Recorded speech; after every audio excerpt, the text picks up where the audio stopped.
I never thought signing up for a salsa class would be the most awkward, hilarious, and unexpectedly romantic decision I made all year.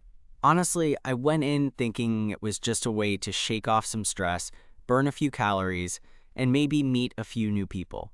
What I didn't expect was to show up and find out I was the only guy there. And the only other person in the entire beginner class was this guy who looked equally out of place, standing awkwardly near the back with a nervous smile. So yeah, two guys, one tiny, slightly grimy dance studio, and zero experience.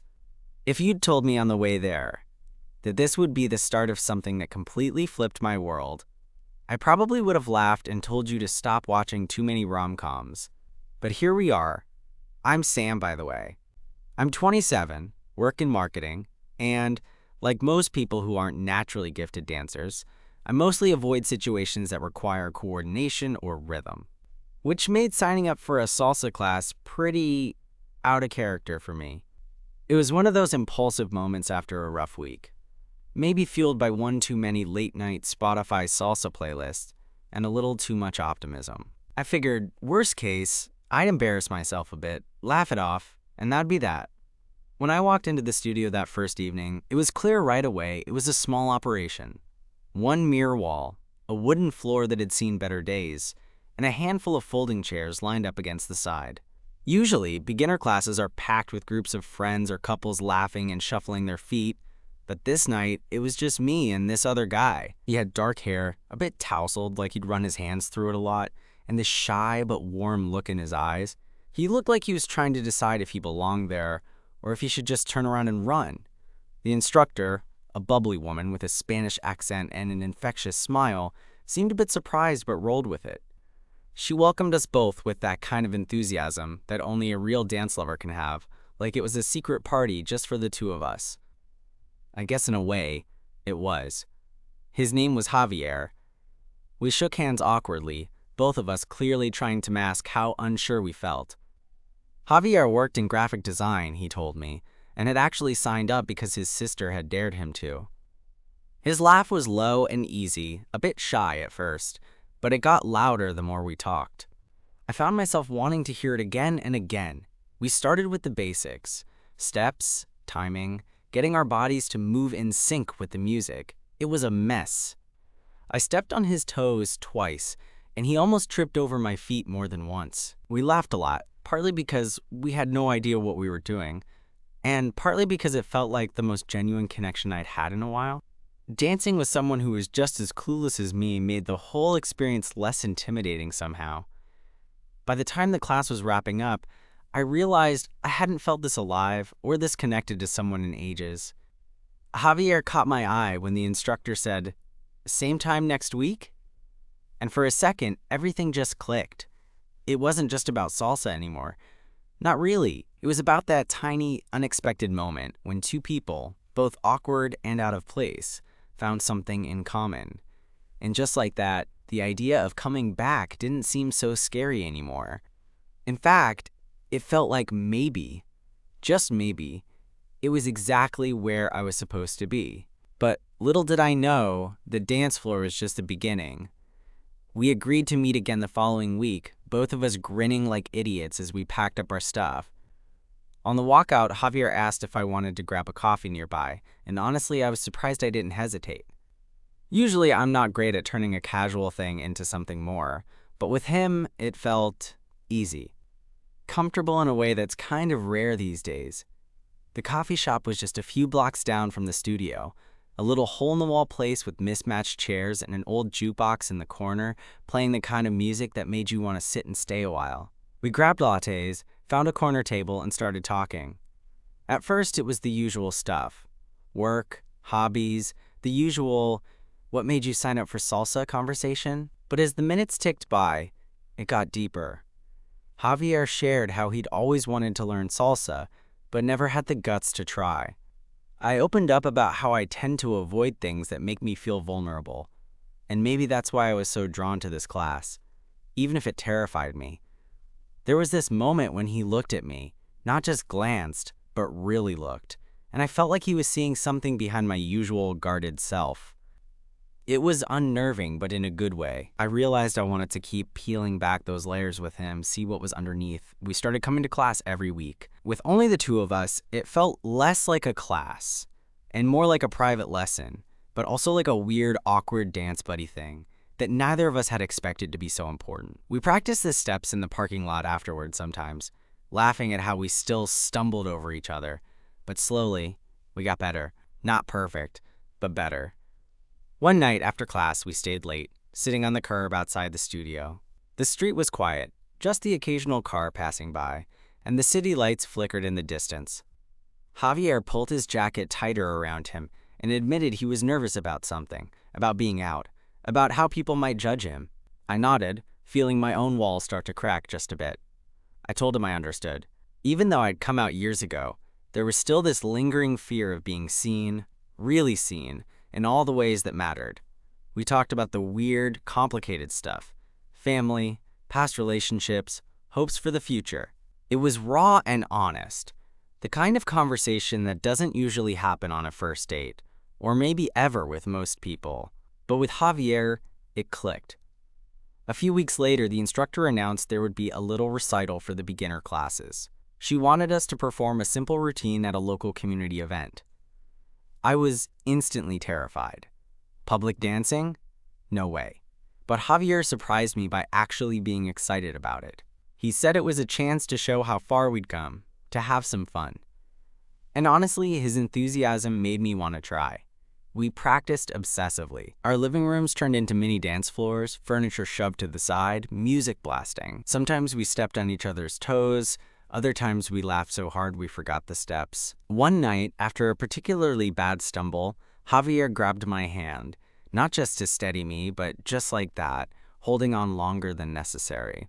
It caught me off guard, and I realized I didn't want him to let go. The night of the recital came faster than I expected. Standing backstage, I was a mess of nerves, heart pounding, palms, sweaty, second-guessing every step I'd ever taken. Javier squeezed my hand and gave me a look that said, "We got this." And in that moment, it wasn't just about the dance anymore. It was about us, about how far we'd come from those first awkward steps in an empty studio. When the music started, everything else faded away. Our bodies moved together, imperfect, but in sync. The crowd's applause at the end was louder than I expected, and as we bowed, I caught Javier's eye again. No words needed. We both knew this was more than just salsa. Afterward, we went out for drinks, the energy between us crackling with something new, something electric. We talked about what we wanted next, about not just dancing, but maybe taking this somewhere real. It was scary, sure, but also exciting. For the first time in a long time, I felt like I was exactly where I was meant to be. And it all started because two guys decided to show up to a salsa class where no one else did. Funny how life works, right? After that night, things started to shift between Javier and me in ways I didn't quite expect. We'd always been close, awkward dance partners turned friends. But suddenly, I caught myself looking for him, noticing the way his eyes lit up when he laughed, or how his hand felt warm in mine, even when we weren't dancing. I tried to tell myself it was just the adrenaline from the recital, or maybe the fact that we'd spent so much time together lately. But deep down, something else was bubbling.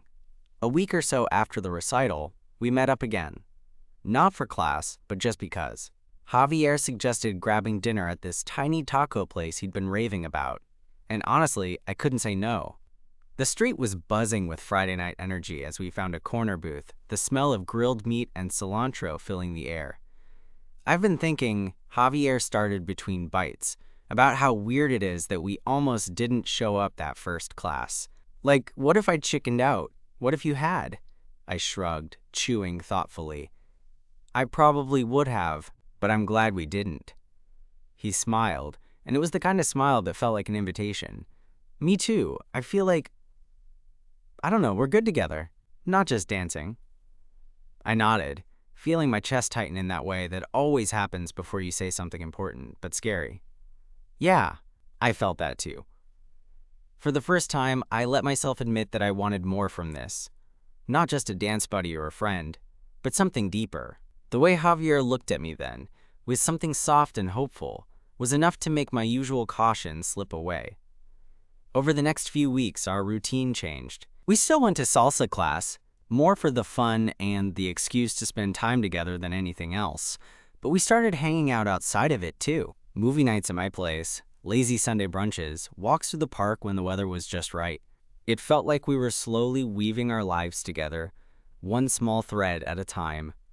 One cool spring evening, we found ourselves on the rooftop of my apartment building, sitting side by side on an old blanket I'd thrown down. The city lights stretched out below us, and there was a quiet hum of life all around.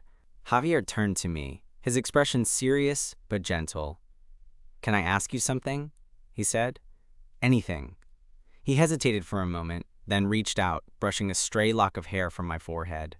"Do you think this is more than just a thing we're doing? Because I feel like it is." I swallowed hard, the moment suddenly feeling huge. I think I felt that from the start. I just didn't want to admit it. His smile was like a sunrise, warm and full of promise. "Good, because I want to see where this goes. No more, just dancing, or just friends. I want to try us." I squeezed his hand, the words I'd been holding inside tumbling out. "Me too." That night, under the stars, we took the leap. It wasn't dramatic or perfect. No grand declarations or fireworks. Just two guys who had found each other in the most unexpected place, deciding to take a chance. As the weeks turned into months, we grew more comfortable in this new space between friendship and something more. We had our awkward moments, like the first time I tried to cook dinner for him and almost burned the kitchen down, or when Javier got nervous meeting my parents. But those moments just made us laugh and brought us closer. Salsa became our secret language. Whenever life got messy or overwhelming, we'd put on a song and dance around the living room, stumbling over our feet but smiling through it all. It reminded us where we started and how far we'd come. There was this one night, a few months into us being us, when I realized just how much he'd changed my world. We were at the studio for a casual practice, the place empty except for the faint echo of our footsteps. Javier pulled me close, his forehead resting against mine, and whispered, "Thank you for showing up that first night." I grinned, feeling the way my heart swelled. "No, thank you. For being brave enough to stay." Sometimes I still can't believe it, how two guys, thrown together in a tiny, empty salsa class, ended up finding something real and unexpected. It wasn't just about the dancing, or even about us. It was about taking that first awkward step, stumbling forward, and discovering that sometimes the best things happen when you're willing to show up and be seen. And honestly, I can't wait to see where our next dance takes us. After that night at the studio, things settled into a rhythm that felt both new and comforting.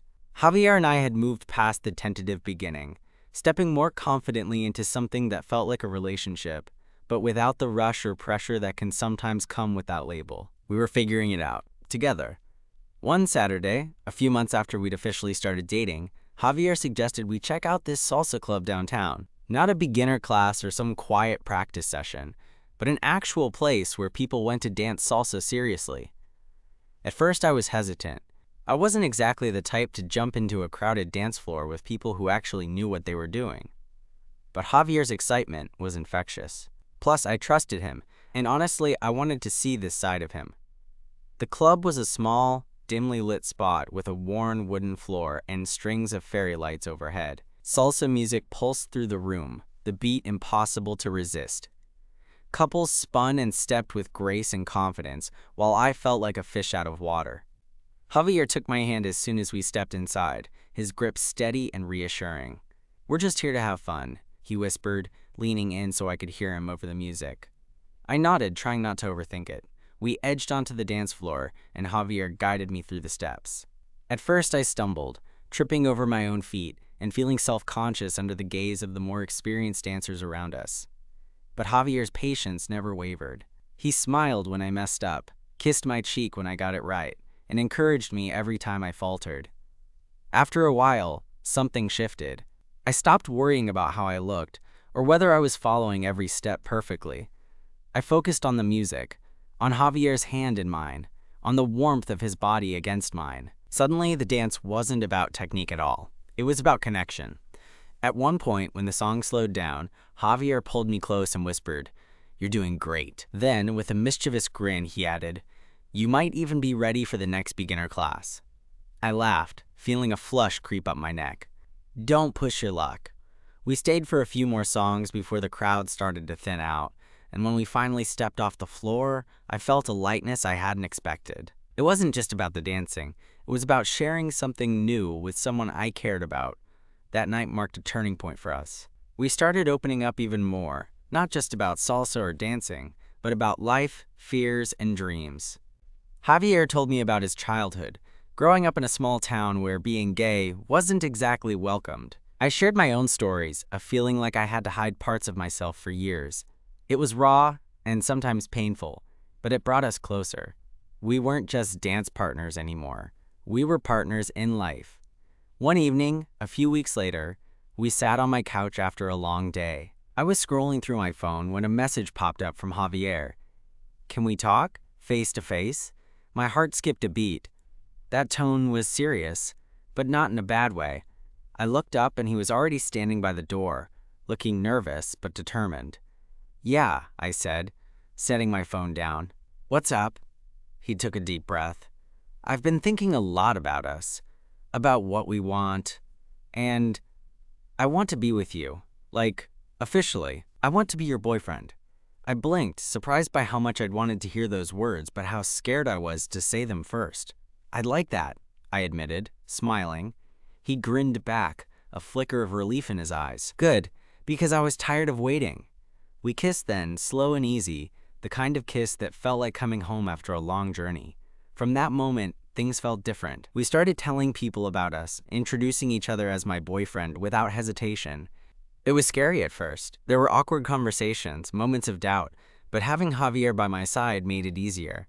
Our salsa classes continued, of course, but they became less about learning steps and more about enjoying the dance in each other's company. We even started teaching a beginner's workshop together, helping others overcome the same nerves and awkwardness we'd felt. One night, after a particularly fun class, Javier pulled me aside. "I've been thinking," he said, "what if we enter that salsa competition next month?" You know, the one the instructor mentioned? My stomach flipped. Competition sounded intense, and honestly, I was terrified. But looking at Javier, so full of enthusiasm and belief in us, I felt a spark of courage. "Okay," I said, smiling. "Let's do it." The weeks that followed were a whirlwind of practice, laughter, and the occasional frustration. We pushed each other, learning new moves and refining the ones we already knew. There were moments when I wanted to give up, convinced I wasn't good enough, but Javier's steady support kept me going. On the night of the competition, standing backstage with him, I felt a mix of nerves and excitement. Javier squeezed my hand. "Whatever happens out there," he said, "we've already won." When our music started, we danced like we never had before, not perfect, but full of heart. The crowd cheered, and for once, I wasn't thinking about the steps or my mistakes. I was just there, dancing with the person who'd changed my life.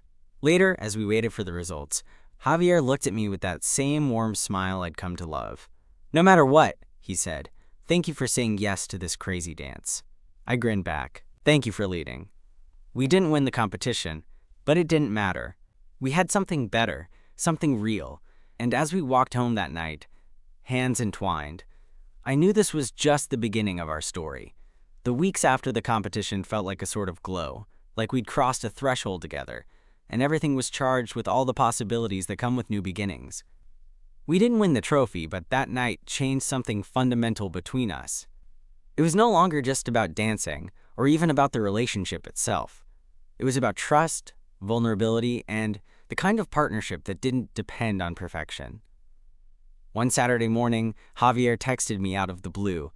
"Want to go on a little adventure? No phones, no distractions, just us." I wasn't sure what he had in mind, but I couldn't say no. That afternoon, we met up with backpacks slung over our shoulders and headed out of the city. The plan was simple: a drive out to the countryside, a hike, and maybe find a quiet spot to watch the sunset. It felt both spontaneous and intimate, the kind of thing that made me realize how deeply I'd come to rely on him. The trail was muddy in spots. And I stumbled more than once, but Javier was there, steady and patient. We talked about everything and nothing. The kind of easy conversation that only happens when you've built a solid foundation. At one point, he stopped and pulled me into a hug, just because. "Thank you for being you," he whispered. I hugged him back, feeling a swell of emotion. "I was going to say the same to you." When we reached the summit, the view was breathtaking. Rolling hills stretched into the distance, the sky painted in shades of orange and pink as the sun dipped low. We sat side by side on a blanket Javier had brought, shoulders touching, neither of us needing to say a word because the silence between us was full. That moment, just the two of us watching the world turn golden, felt like the kind of memory you tuck away and carry with you forever. Back in the city, life threw in its usual chaos, work deadlines, family stuff, and the small dramas that come with being human. But Javier and I had found a rhythm that made the noise manageable. We were more than dance partners or boyfriend and boyfriend. We were teammates, accomplices in this weird, beautiful thing called life. One night, after a long day, I came home to find Javier waiting with candles lit all around the apartment. The smell of garlic and tomatoes filled the air. He grinned and held out a bottle of wine. "Thought we could have a proper dinner tonight," he said. We cooked together, laughing over my terrible chopping skills and his questionable seasoning choices. The kitchen felt warm and alive, even as rain tapped against the windows. Over dinner, our conversation took a turn toward the future. Javier talked about wanting to move in together, maybe find a place with a bit more space where we could have friends over, and maybe even a dog. I was surprised, but also excited. The idea of sharing a home felt right, like the next natural step. "I like that," I said. "Let's do it." Moving in together was a mix of chaos and joy, assembling IKEA furniture, arguing over paint colors, and finding the perfect spot for our little salsa corner where we could practice anytime. It was messy and imperfect, but it was ours. One lazy Sunday, we were sprawled on the couch when Javier reached over and pulled me close. "Do you ever think about how far we've come?" he asked. I nodded, feeling the weight of the journey in my chest. "All the time." He smiled, brushing a kiss across my forehead. "Me too. And I'm grateful every day that we took that first awkward step together. It wasn't always easy, of course. We had disagreements, moments where we doubted ourselves or each other.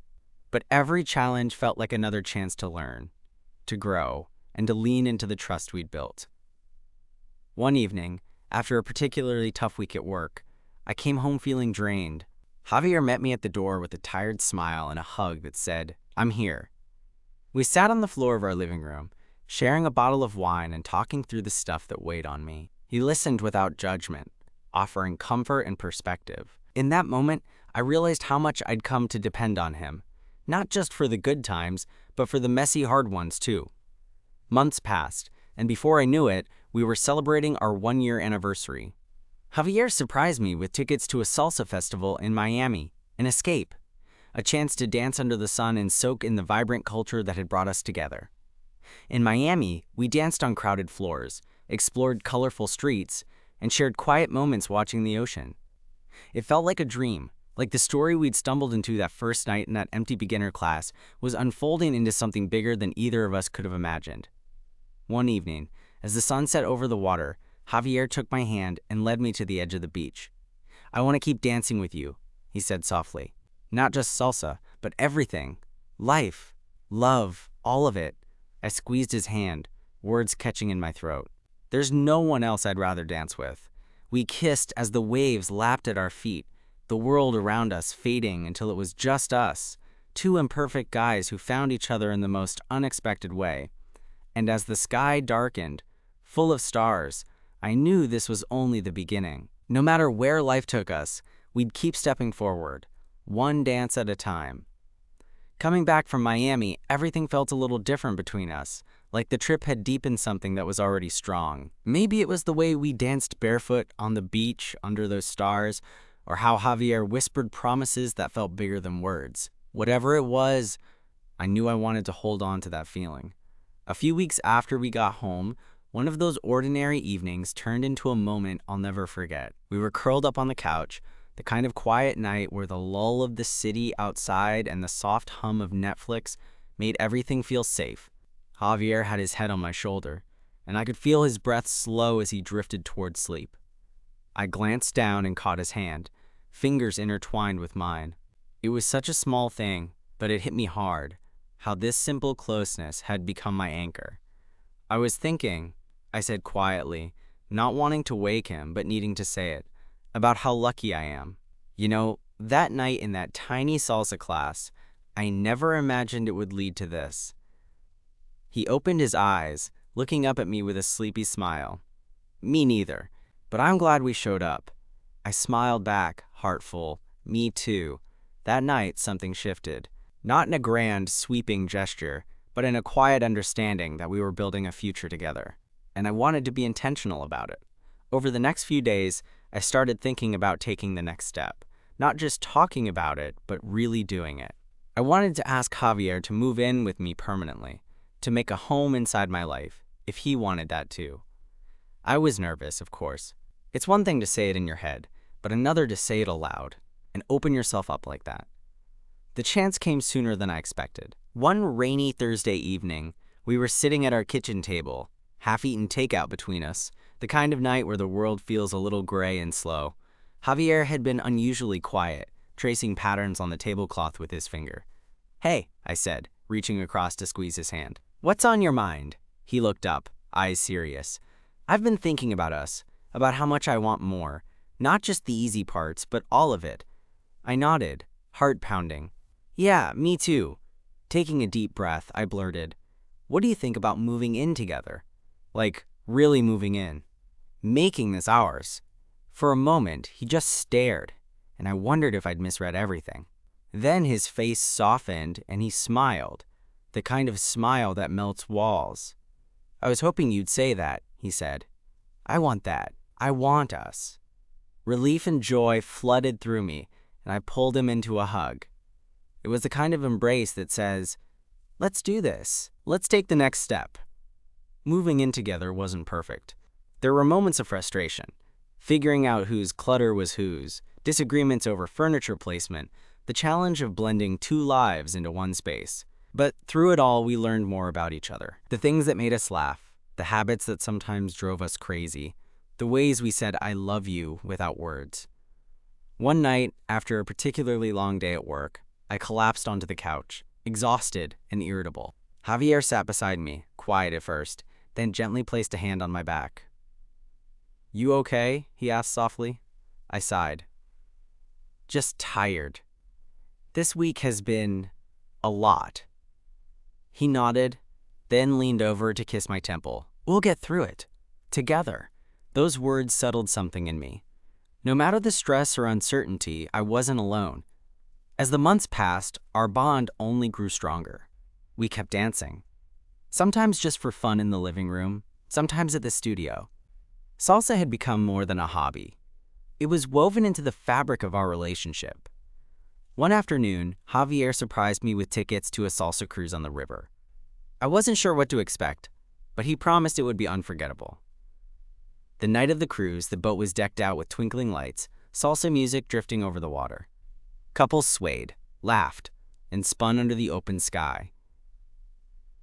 Javier and I found a spot near the railing, the city skyline shimmering behind us. He took my hand, pulling me close. "Ready to dance?" I grinned, feeling that familiar flutter of nerves and excitement. We moved together, imperfect but connected, the rhythm carrying USA's The Night Wore On. The music slowed, and Javier paused, looking into my eyes.